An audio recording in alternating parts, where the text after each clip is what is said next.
So hello guys, welcome back to our video.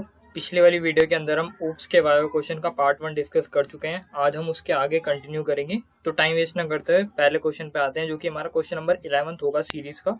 वो question क्या है हमारा, what is inheritance and its types. जैसे कि मैं पिछले वाली वीडियो के अंदर बता चुका था कि हमारे ऊप्स के कितने प्रिंसिपल होते हैं। उन ऊप्स के प्रिंसिपल में से ही एक हमारा प्रिंसिपल होता है इनहेरिटेंस। इनहेरिटेंस बेसिकली क्या होता है कि ये कोड रियूजेबिलिटी को जो है वो काफी अच्छा तगड़ा इंप्लीमेंट करता है हमारा C++ के अंदर। कोड रियूजेबिलिटी का मतलब कि मैंने एक बारी कोड लिख दिया, उसके बाद मैं उस कोड को अगर मेरे को जरूरत पड़ रही है सिमिलर टाइप के फंक्शन को परफॉर्म करना है, तो मैं अपने पुराने लिखे हुए कोड को जो है दोबारा यूज कर सकता हूँ। तो इनहेरिटेंस इसी काम में आता है। इसमें क्या होता है कि हम एक क्लास क्रिएट करते हैं, उसके अंदर मेंबर फंक्शंस वगैरह क्रिएट करते हैं और मेंबर वेरिएबल क्रिएट करते हैं। लेकिन फर्दर मैं एक और क्लास क्रिएट करता हूँ जिसके अंदर मेरे को लगता है कि मेरे को जो मैंने पहले ऑलरेडी एक क्लास क्रिएट करी है उसके मेंबर फंक्शन और उसके वेरिएबल की मेरे को जरूरत पड़ेगी, या फिर मेरे को सेम उन्हीं चीजों की जरूरत पड़ेगी। तो मैं यहाँ पे नए वेरिएबल को डिक्लेयर करने के बजाय मैं क्या करूंगा, फिर नए मेंबर फंक्शन को डिक्लेयर करने के बजाय मैं क्या करूंगा, मैं उस पुरानी वाली क्लास को इनहेरिट कर लूंगा। अब मैं जैसे उस पुरानी वाली क्लास को इनहेरिट करूंगा तो क्या होगा कि उस क्लास के मेंबर फंक्शंस और उस क्लास के मेंबर वेरिएबल मेरी क्लास के अंदर आ जाएंगे। और अब मैं जब अपनी क्लास का ऑब्जेक्ट क्रिएट करूंगा तो उस क्लास में मेरी क्लास के मेंबर फंक्शन और मेंबर वेरिएबल तो होंगे ही होंगे, लेकिन उस क्लास के भी मेंबर फंक्शन और वेरिएबल होंगे जिसको मैंने इनहेरिट किया है। लेकिन इस केस में वो जो मेंबर वेरिएबल और फंक्शन जो काम करेंगे वो मेरी ऑब्जेक्ट के लिए काम करेंगे। ठीक है, मान लो मैंने यहाँ पे क्या करा है कि क्लास ए, ठीक है, क्लास ए मैंने यहाँ पे बनाई और यहाँ पे जो भी उसकी डेफिनेशन दी मैंने, ठीक है, उसके बाद मैंने क्लास बी करी और उसके बाद मेरे को ना यहाँ पे उसको इनहेरिट करना पड़ेगा क्लास ए को। लेकिन इनहेरिट करने के लिए मेरे को यहाँ पे बताना पड़ेगा कि मैं उसको इनहेरिट कौन से एक्सेस स्पेसिफायर के साथ कर रहा हूँ। तो मेरे पास 3 तरीके के एक्सेस स्पेसिफायर अवेलेबल होते हैं, एक पब्लिक, एक प्रोटेक्टेड और एक प्राइवेट। ठीक है, तो प्राइवेट अगर मैं इनहेरिट करता हूँ तो क्या होता है कि मेरे प्राइवेट मेंबर्स, प्रोटेक्टेड मेंबर्स और पब्लिक मेंबर तीनों के तीनों मेरे चाइल्ड क्लास के अंदर, इसको हम चाइल्ड क्लास बोलते हैं। जिस क्लास में हम इनहेरिटेंस कर रहे हैं, जैसे कि क्लास बी के अंदर हम ए को इनहेरिट कर रहे हैं, तो क्लास बी जो है यहाँ पे हमारी जो होगी वो चाइल्ड क्लास होगी, जबकि जो हमारी क्लास ए होगी वो हमारी बेस क्लास होगी, या फिर हम ऐसा बोले पेरेंट क्लास होगी। ठीक है,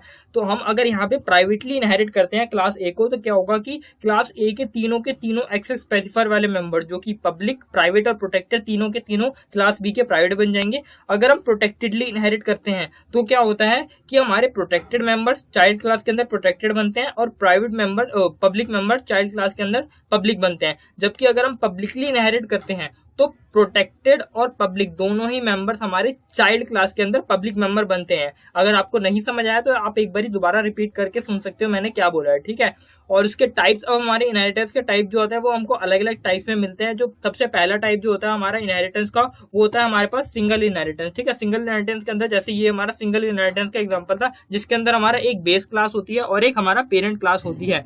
उसके बाद हमारा दूसरा आता है हमारा मल्टीपल इनहेरिटेंस। मल्टीपल इनहेरिटेंस के अंदर क्या होता है, जिसके अंदर हमारी एक क्लास जो है वो एक से ज्यादा क्लासेस से इनहेरिट कर रही होती है। जैसे कि मान लो मैंने यहाँ पे क्लास ए लिया है और क्लास बी लिया है, उसके बाद मैं क्या करता हूँ, एक और क्लास सी लेता हूँ। ठीक है, क्लास सी लेता हूँ और उसके बाद क्लास सी जो है वो मेरी इन क्लास ए और बी से इनहेरिट कर रही है। क्लास सी मैंने यहाँ पे ली और इसने क्या किया कि पर प्राइवेटली जो है वो इनहेरिट किया ए और बी दोनों से। ठीक है, या फिर ए से प्राइवेटली इनहेरिट किया और बी से जो है उसने पब्लिकली इनहेरिट किया। तो बेसिकली इसने मल्टीपल क्लासेस से इनहेरिट किया, तो ये मल्टीपल इनहेरिटेंस का एग्जांपल हो जाएगा। उसके बाद हमारा आता है मल्टी लेवल, जिसके अंदर हमने मान लो ए क्लास जो है, ए क्लास को बी क्लास ने इनहेरिट किया और उसके बाद एक सी क्लास हमने बनाई और उसने फिर बी क्लास को इनहेरिट किया। तो लेवल्स के अंदर यहाँ पे इनहेरिटेंस जो है परफॉर्म होने लगती है, वो हमारा जो होता है वो मल्टी लेवल इनहेरिटेंस होता है। और उसके बाद हमारा आता है हायरार्किकल इनहेरिटेंस। हायरार्किकल इनहेरिटेंस के अंदर क्या होता है, जैसे आपने ट्री डेटा स्ट्रक्चर अगर पढ़ा होगा तो उसके अंदर एक रूट नोड होती है, फिर उसके चाइल्ड नोड्स होते हैं। पेरेंट हमारा रूट नोड होता है और उसके बाद नीचे उसके चाइल्ड जो डिवाइड होते रहते हैं। वैसे ही अगर हम इनहेरिटेंस भी इसी तरीके से परफॉर्म करें, जिसमें मान लो ए क्लास मेरी जो है वो पेरेंट क्लास की तरह काम करे, उसके बाद बी क्लास ने भी उसी को इनहेरिट करा ए क्लास को, सी क्लास ने भी ए क्लास को इनहेरिट करा, फिर डी क्लास ने भी ए क्लास को इनहेरिट करा, तो एक हायरार्की में जो है वो इनहेरिटेंस अकर हुई है। तो ये हमारे टाइप्स होते हैं इनहेरिटेंस के। एक और हमारा आखिरी टाइप का इनहेरिटेंस होता है जो कि हाइब्रिड इनहेरिटेंस होता है, जिसको हम वर्चुअल इनहेरिटेंस भी बोलते हैं। हाइब्रिड इनहेरिटेंस के अंदर दो या दो से ज्यादा हम टाइप्स के इनहेरिट, हाइब्रिड क्या होता है, दो से ज्यादा किसी भी चीज का कॉम्बिनेशन। तो वैसे ही दो से ज्यादा अगर हम ऊपर जो हमने 4 टाइप्स पढ़े हैं उसके अलावा अगर हमारे पास इनको कंबाइन अगर हम कर देते हैं तो हमारा क्या होता है, वो हमारा हाइब्रिड इनहेरिटेंस जो है वो बन जाता है। ठीक है, मल्टी लेवल हमने पढ़ा है और हायरार्किकल जो है हमारा हमने पढ़ा है। और उसके बाद हमने जो चौथा पढ़ा है वो हाइब्रिड पढ़ा है। ठीक है, यहाँ पे स्पेलिंग आप देख लेना, जो भी है मैंने आपको बता ही दिया। और अब हम अगले क्वेश्चन पे शिफ्ट करते हैं, वो है हमारा this pointer. What is this pointer? तो बेसिकली दिस पॉइंटर का कंसेप्ट हमारा मेंबर फंक्शंस के अंदर आता है। जब भी हम एक क्लास डिक्लेयर करते हैं, ठीक है, उस क्लास के अंदर हमारे पास दो चीजें होती हैं, या तो मेंबर वेरिएबल होता है या तो मेंबर फंक्शन होता है।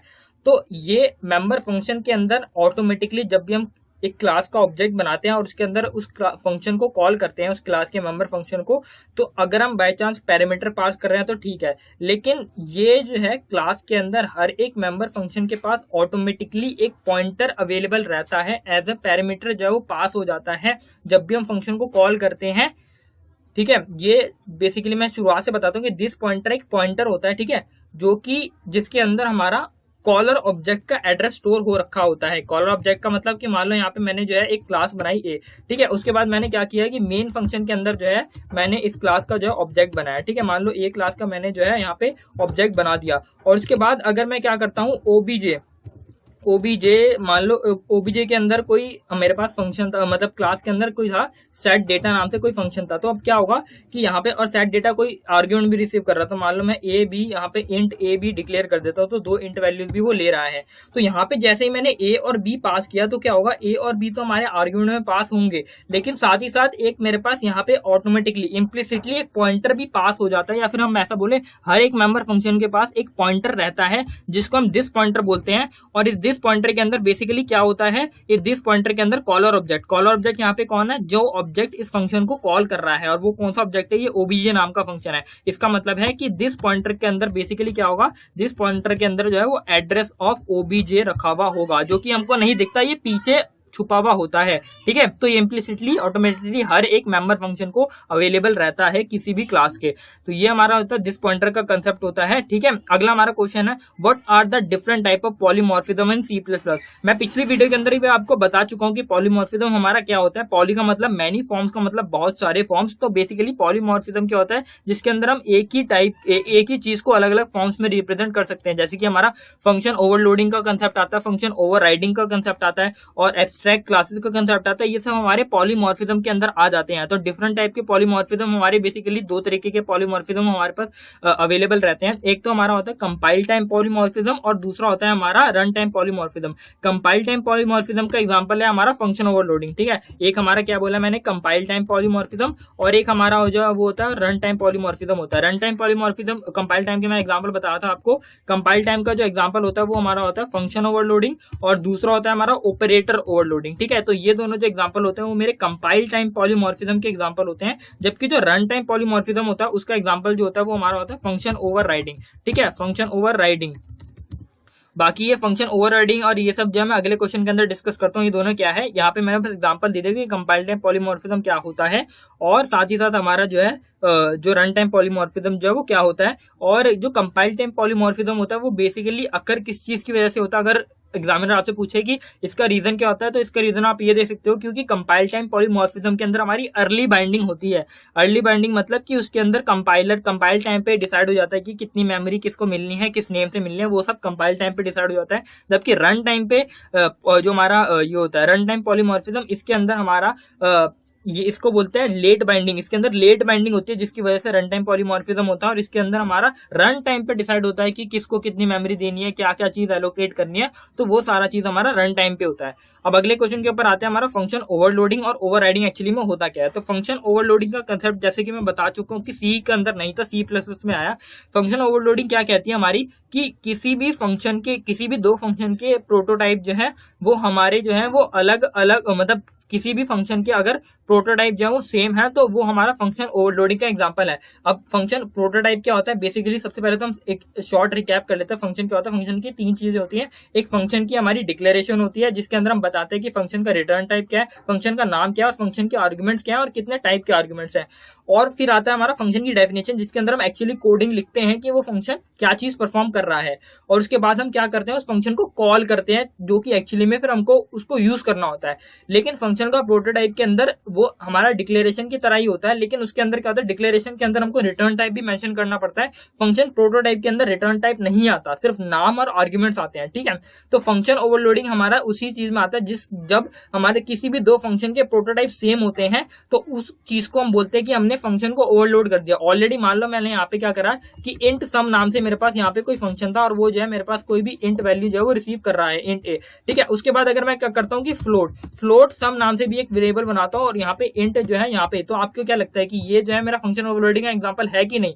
कुछ बच्चे बोलेंगे कि ये नहीं है। क्यों? क्योंकि इसके अंदर हमारे पास ये दोनों चीजें तो सेम है, आर्ग्यूमेंट्स और नेम तो सेम है, लेकिन रिटर्न टाइप में फर्क पड़ रहा है। लेकिन यहाँ पे ये फंक्शन ओवरलोडिंग का एग्जांपल है। क्यों? क्योंकि यहाँ पे प्रोटोटाइप सेम है, प्रोटोटाइप के अंदर सिर्फ नेम और आर्ग्यूमेंट्स आता है। हमारा वो तो डिक्लेरेशन के अंदर हम रिटर्न टाइप भी कंसिडर करते हैं, लेकिन फंक्शन ओवरलोडिंग के अंदर हम डिक्लेरेशन को कंसिडर नहीं करते, सिर्फ प्रोटोटाइप के अंदर करते हैं। और प्रोटोटाइप के अंदर सिर्फ नाम और आर्ग्यूमेंट्स हमारा आता है। तो ये चीज हमारी फंक्शन ओवरलोडिंग के अंदर आती है, जिसके अंदर हमारे पास मल्टीपल फंक्शन अवेलेबल रहते हैं, सेम नेम और सेम नंबर ऑफ आर्ग्यूमेंट्स और टाइप से। अब फंक्शन ओवरराइडिंग क्या होता है? फंक्शन ओवरराइडिंग होता है बेसिकली जिसके अंदर सब कुछ सेम रहता है। और एक और चीज मैं बताना भूल गया आपको, एक बारी मैं ओवरराइडिंग बताता हूँ, उसके बाद मैं बताऊंगा कि फंक्शन ओवरलोडिंग और ओवरराइडिंग हम एग्जैक्टली C++ में कहाँ पे इंप्लीमेंट करते हैं। तो फंक्शन ओवरराइडिंग बेसिकली क्या है, मान लो ये इंट सम मैंने ऑलरेडी डिक्लेयर कर रखा है, ठीक है। मान लो मेरे पास एक क्लास ए है और क्लास ए के अंदर मैंने ए नाम से फंक्शन जो है वो डिक्लेयर कर रखा है, ठीक है। ये सम नाम से मैंने फंक्शन डिक्लेयर कर रखा है। उसके बाद मैं एक और क्लास बनाता हूँ, क्लास बी, ठीक है। क्लास बी मैंने यहाँ पे बनाई और क्लास बी के अंदर भी मैंने सेम यहाँ पे उसका रिटर्न टाइप भी सेम रखा, नेम भी सेम रखा और साथ ही आर्ग्यूमेंट का टाइप भी सेम रखा इस केस में। और साथ ही साथ ये क्लास जो है ना ये इनहेरिटेंस कर रही है इस क्लास को भी, ठीक है। साथ ही साथ ये क्लास को इनहेरिट भी कर रही है। तो अगर मैं क्लास बी का ऑब्जेक्ट बनाऊंगा तो उस केस में मेरे पास जो है वो होगी, क्या बोलते हैं उसको, एनोनिमसिटी होगी, कि मतलब कंफ्यूज हो जाएगा कंपाइलर कि उसको सम फंक्शन कौन सा चलाना है, क्योंकि जैसे इसने इनहेरिटेंस करा तो उसके पास दो सम नाम के फंक्शन अवेलेबल होंगे और ये वो डिफरेंस नहीं कर पाएगा कि सम नाम का फंक्शन जो है वो क्लास ए वाला चलाना उसको या फिर क्लास बी वाला जो कि पेरेंट क्लास का है। तो यहाँ पे हमारा ओवरराइडिंग का ये चीज कंसेप्ट आता है, ये हमारा फंक्शन ओवरराइडिंग कहलाता है, जिसके अंदर हमारे पास चाइल्ड क्लास के फंक्शन ने जो है पेरेंट क्लास के फंक्शन को जो है ओवरराइड कर दिया। मतलब कि मान लो मैं चाहता हूं कि ऑलरेडी जो पेरेंट क्लास के अंदर कोई फंक्शन डिफाइन है, मेरे को वो वाली कोडिंग नहीं चलानी, मेरे को अपनी कोडिंग चलानी है। तो कोई ऑलरेडी डिफाइंड फंक्शन के अंदर कोई कोडिंग चेंज करने के लिए जब जिस कंसेप्ट का यूज करते हैं हम उसको फंक्शन ओवरराइडिंग कहते हैं। फंक्शन ओवरलोडिंग के अंदर हमारे पास मल्टीपल फंक्शन अवेलेबल रहते हैं सेम नेम से, जबकि फंक्शन ओवरराइडिंग के अंदर हम सेम फंक्शन का जो हमारी डेफिनेशन होती है वो डिक्लेयर होती है, उसकी हम डेफिनेशन देते हैं, तो वो हमारा फंक्शन ओवरराइडिंग होता है। और अब मैं जो आपको बता रहा था, पॉइंट जो बताना मैं भूल गया था, वो ये था कि फंक्शन ओवरलोडिंग जो होता है वो हमारा सिर्फ तभी माना जाता है जब हमारा फंक्शन जो सारे अलग अलग हमारे पास फंक्शंस अवेलेबल है वो सेम स्कोप के अंदर हो। मान लो कि फंक्शन ओवरलोडिंग हमारा जो है, मान लो ये सम नाम का फंक्शन जो है वो सिर्फ क्लास ए के अंदर ही हमारे पास दो से तीन सम नाम के फंक्शन हो, तभी वो फंक्शन ओवरलोडिंग कहलाएगा। अगर एक सम नाम का फंक्शन क्लास ए के अंदर है और एक सम नाम का फंक्शन क्लास बी के अंदर है, चाहे बी ने इसको इनहेरिट कर भी रखा है, तो उस केस में वो ओवरलोडिंग नहीं कराएगा। क्यों? क्योंकि उसका स्कोप अलग हो जाएगा, एक का स्कोप क्लास ए का है और एक का स्कोप क्लास बी का है, उस केस में वो फंक्शन ओवरराइडिंग कहलाएगा, ठीक है। तो ये चीज आपको क्लियर हो गई है।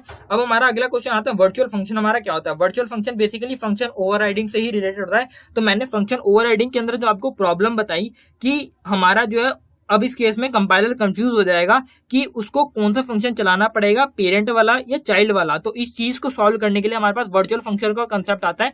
जिस भी फंक्शन को हम वर्चुअल बना देते हैं, वर्चुअल हमारे पास एक कीवर्ड अवेलेबल रहता है C++ के अंदर, ठीक है, वर्चुअल। तो अगर मैं क्या करता हूँ कि मान लो क्लास बी थी, मैंने क्या जैसे पुराना एग्जाम्पल था उसी को ले लेते हैं। क्लास बी ने क्लास ए को जो है वो इनहेरिट कर रखा था और इसने भी अपनी कोडिंग के अंदर जो है सम नाम के फंक्शन को जो है वो डिक्लेयर कर दिया।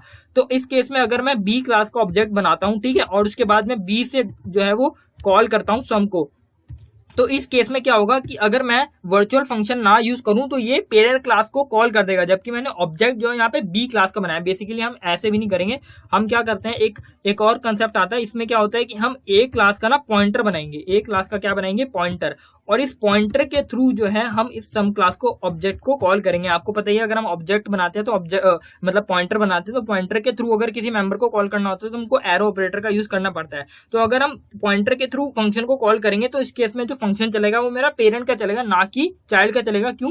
क्योंकि एक नया कंसेप्ट हमारा होता है C++ के अंदर कि हमारा पेरेंट क्लास का पॉइंटर जो होता है वो चाइल्ड क्लास के ऑब्जेक्ट को रेफर कर सकता है, जो कि यहाँ पे कर रहा है। देखो यहाँ पे एक क्लास का मैंने ऑब्जेक्ट बनाया है, ठीक है, जबकि ओबीजे जो है वो फंक्शन जो है वो कॉल कर रहा है सम, जो कि हमारा चाइल्ड क्लास का है, ठीक है। सॉरी, यहाँ पे मैंने तो पॉइंटर बनाया, यहाँ पे तो मैंने डलवाया नहीं। मान लो मैंने ऑब्जेक्ट यहाँ पे जो है वो बी क्लास का क्रिएट करा, हमको पता है कि न्यू कीवर्ड का यूज करके हम जो है डायनेमिकली मेमोरी एलोकेशन करते हैं, तो यहाँ पे मैंने बी क्लास का ऑब्जेक्ट बनाया, लेकिन उसको रेफर करवा रहा हूँ मैं ए क्लास के पॉइंटर से, और यहाँ पे फिर उस पॉइंटर से मैं कॉल कर रहा हूँ। तो इस क्लास में अगर देखा जाए तो बी क्लास का चलना चाहिए, जबकि यहाँ पे बी नहीं ए क्लास का यहाँ पे चलेगा, ठीक है। तो इस चीज को सॉल्व करने के हम क्या करेंगे, हम पेरेंट क्लास वाले फंक्शन को जो है वो वर्चुअल बना देंगे। वर्चुअल का मतलब है कि अब इस फंक्शन की लेट बाइंडिंग होगी। लेट बाइंडिंग का मतलब है कि अब ये रन टाइम पे डिसाइड होगा, और रन टाइम पे डिसाइड होने का मतलब है कि यहाँ पे अब देखा जाएगा कि इस ओबीजे के अंदर जो है, पहले तो ये ओबीजे का टाइप देख रहे थे कि ए टाइप का है, इसलिए ए वाले को कॉल कर दो, लेकिन बाद में जब ये रन टाइम पे डिसाइड होगा, मतलब लेट बाइंडिंग होती है, रन टाइम पे डिसाइड होगा, उसमें एड्रेस देखा जाएगा, एड्रेस किसका है, बी क्लास का, इसलिए ये बी क्लास के फंक्शन को यहाँ पे कॉल कर देगा, ठीक है। आई होप आपको समझ आ गया होगा, और आपको कोई भी डाउट आता है तो नीचे कमेंट सेक्शन में आप डाल देना, मैं दोबारा समझा दूंगा, ठीक है। अगले क्वेश्चन पे मूव करते हैं, वो हमारा define namespaces in C plus. Namespaces का हमारा सी प्लस में क्या कंसेप्ट था, नेम स्पेसेस का कंसेप्ट हमारा बेसिकली जो कि नेम के कोलिजन्स की वजह से है। बेसिकली अगर हम मान लो मैंने कोई एक स्कोप के अंदर एक नाम डिक्लेयर करा, ठीक है, मान लो कोई मेरे पास ब्लॉक है, इसके अंदर मैंने कोई नाम एक वेरिएबल डिक्लेयर कर दिया, और उसके बाद मैं चाहता हूँ इसी नाम का वेरिएबल जो है मैं यहाँ पे भी डिक्लेयर करना चाहता हूँ, तो यहाँ पे जो है मेरे पास जो है दिक्कत आएगी। मान लो मैं सेम नेम सेम स्कोप के अंदर जो है मतलब अलग अलग वेरिएबल डिक्लेयर करना चाहता हूँ, तो मैं क्या करूंगा, इनको ना अलग अलग स्कोप में बांट दूंगा। अब मैं अगर अलग अलग स्कोप में बांट दूंगा तो फिर जो है मेरे को दिक्कत नहीं आएगी, मैं सेम नेम से अलग अलग वेरिएबल्स फंक्शन वो सब डिक्लेयर कर देता हूँ। तो बेसिकली अगर हमको नेम्स के मतलब जो भी है कन्फ्लिक्ट को दूर करने के लिए हमारा नेम स्पेस का कंसेप्ट जो सी प्लस के अंदर आया, और जो ज्यादातर जो ये कंसेप्ट लागू हुआ हमारे हेडर फाइल्स के अंदर, जैसे कि आपने अगर 16 और 32 बिट के अंदर देखा होगा, तो उस केस में हम .h नाम से हेडर फाइल्स को इंक्लूड करते थे, जबकि जब हमारा 64 बिट का आर्किटेक्चर आया, 32 बिट का आर्किटेक्चर आया, तो उस केस में हम जो है इंक्लूड आईओस्ट्रीम डायरेक्ट करते हैं, ठीक है। पहले जो हम यूज करते थे वो यूज करते थे इंक्लूड आईओस्ट्रीम.h, ठीक है, जो कि हमारा 16 बिट का कंसेप्ट था, जबकि जब हमारा 64 या 32 बिट का कंसेप्ट आया तो उसके अंदर जो है इंक्लूड आईओस्ट्रीम ऐसे डायरेक्ट यूज करते हैं, तो जो कि हमारा नेम स्पेस का कंसेप्ट के अंदर आता है, ठीक है। अगर नेम स्पेस आपको ढंग से समझ नहीं आया तो आप नीचे कमेंट सेक्शन में पूछ सकते हैं, मैं आपको ढंग से समझा दूंगा, ठीक है। थोड़ी वीडियो लंबी हो रही है इसलिए मैं थोड़ा जल्दी खत्म कर रहा हूँ। अब what is pure virtual function और एब्स्ट्रैक्ट क्लास हमारा क्या होता है। प्योर वर्चुअल फंक्शन बेसिकली क्या होता है कि जब किसी भी फंक्शन की डिक्लेरेशन हमको नहीं, सिर्फ हमने फंक्शन की डेफिनेशन नहीं देनी होती। मान लो मेरे पास क्लास ए है, ठीक है, क्लास ए है, और उसके अंदर मान लो int सम नाम का कोई फंक्शन है, लेकिन मैं क्या करना चाहता हूँ ना, मैं इसकी कोई डिक्लेरेशन नहीं देना चाहता, तो या तो मैं ऐसे खाली छोड़ सकता हूँ, लेकिन मैं चाहता हूँ कि इस फंक्शन की डिक्लेरेशन कोई और भी मतलब यूज ना कर पाए, मतलब यूज ना कर पाए इस फंक्शन को, तो मैं क्या करूंगा, int सम ऐसे करके, और सबसे पहले तो ये वर्चुअल फंक्शन ही है, तो वर्चुअल मेरे को कीवर्ड लगाना पड़ेगा, और साथ ही साथ मेरे को क्या कर दूंगा, मैं इज इक्वल टू 0 कर दूंगा, ठीक है।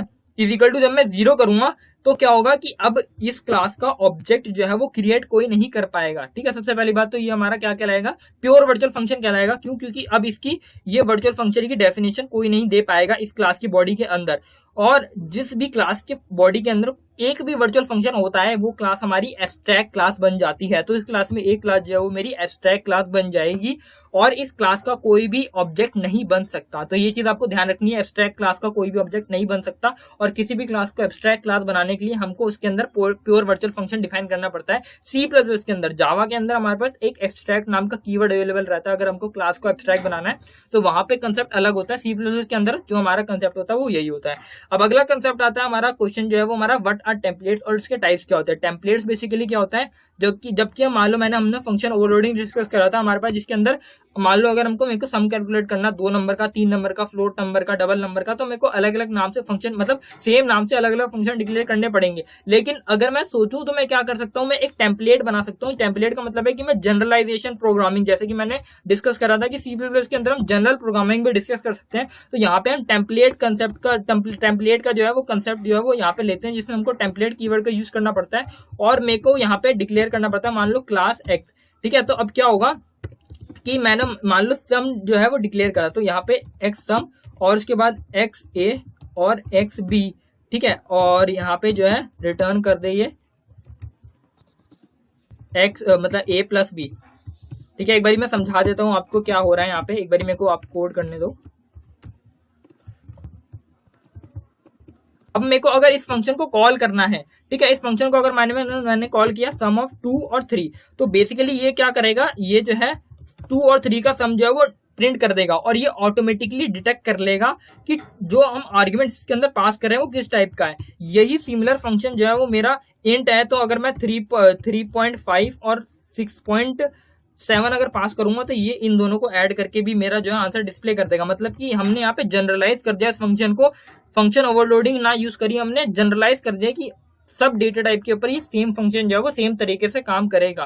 तो यही हमारा कंसेप्ट जो होता है टेम्पलेट्स का, और काफी तगड़ा अच्छा कंसेप्ट होता है। अगर हम टेम्पलेट्स का यूज करके प्रोग्रामिंग करते हैं तो हमको काफी ज्यादा हेक्टिक प्रोग्रामिंग करने की जरूरत नहीं पड़ती, ठीक है। तो हमारे टेम्पलेट दो तरीके के होते हैं, फंक्शन टेम्पलेट और एक क्लास टेम्पलेट। फंक्शन टेम्पलेट का एग्जांपल दिया है मैंने आपको यहाँ पे, ये फंक्शन टेम्पलेट का एग्जांपल है। क्लास टेम्पलेट के अंदर हम क्या करते हैं कि क्लास को जनरलाइज वे में डिक्लेयर करते हैं, और यहाँ पे जो भी ये एक्स है ये प्लेस होल्डर बन जाता है डेटा टाइप के लिए। हमको फंक्शन के अंदर तो डेटा टाइप अलग से मेंशन करना नहीं पड़ता, लेकिन अगर हम अलग क्लास टेम्पलेट बनाते हैं तो मेरे को उस क्लास का अगर ऑब्जेक्ट बनाना, मान लो मैंने स्टूडेंट नाम का ऑब्जेक्ट बनाया, ठीक है, और स्टूडेंट नाम नहीं, मेरे को क्या करना है, बेसिकली ऑब्जेक्ट बनाना है किसी भी क्लास का। तो मेरे को ना उसके साथ ना जो भी क्लास है, मान लो मेरे पास एबीसी क्लास है, तो एबीसी क्लास का मेरे को ऑब्जेक्ट बनाना है, तो मेरे को बताना पड़ेगा कि मैं किस डेटा टाइप का क्लास बनाना चाहता हूँ, मतलब ऑब्जेक्ट कौन से टाइप का बनाना चाहता हूँ। मान लो ये तो मेरे को यहाँ पे बताना पड़ेगा डेटा टाइप एक्सप्लिसिटली। अगर मैं नॉर्मल ऑब्जेक्ट बनाता तो एबीसी ऑब्जेक्ट लिख देता, लेकिन वहां पे जो है यहाँ पे जनरलाइजेशन क्योंकि मैंने यूज करा, तो मेरे को डेटा टाइप भी बताना पड़ेगा एक्सप्लिसिटली कि कौन सा डेटा टाइप के तुम क्लास बनाओ।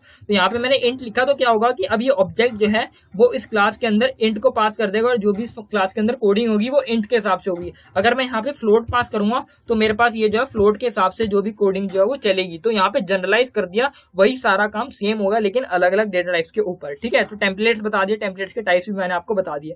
अब एक्सेप्शनल हैंडलिंग हमारा क्या होता है, बेसिकली जैसे सी जैसी लैंग्वेज है उसके अंदर ना एक्सेप्शनल हैंडलिंग, मान लो आपने कोई डिवाइड बाय 0 कर दिया, या फिर कोई ऐसी एरर जो कि कंपाइल टाइम पे डिटेक्ट नहीं हुई, रन टाइम पे हुई, और वो बेसिकली रन टाइम पे चलते चलते वो एरर आ गई और कुछ अनएक्सपेक्टेड रिजल्ट शो करके बंद हो गया।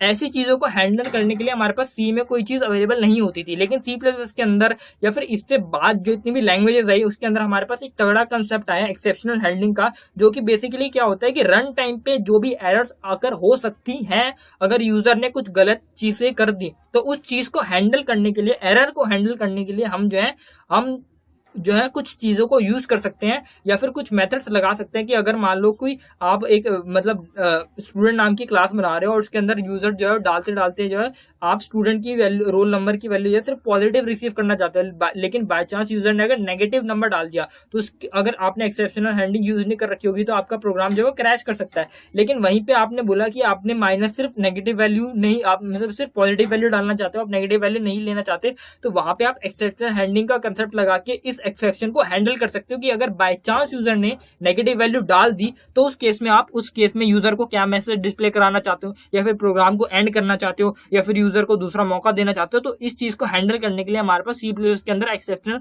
हैंडलिंग का कंसेप्ट जो है वो अवेलेबल रहता है। अब हमारे पास एसटीएल क्या होता है, अगला क्वेश्चन जो है, और उसके टाइप्स क्या होते हैं। तो बेसिकली एसटीएल का फुल फॉर्म होता है स्टैंडर्ड टेम्पलेट लाइब्रेरी, जैसे कि मैंने यहाँ पे आपको टेम्पलेट्स बताया, ठीक है। तो ऐसे ही काफी सारे क्लास के टेम्पलेट्स की एक लाइब्रेरी बना दी जो कि हमारे कोडिंग करने के लिए काफी हेल्प करती है, या फिर अगर हम एसटीएल के यूज करके कोडिंग करते हैं तो काफी स्मूथ और काफी ऑप्टिमाइज्ड हमारी कोडिंग होती है।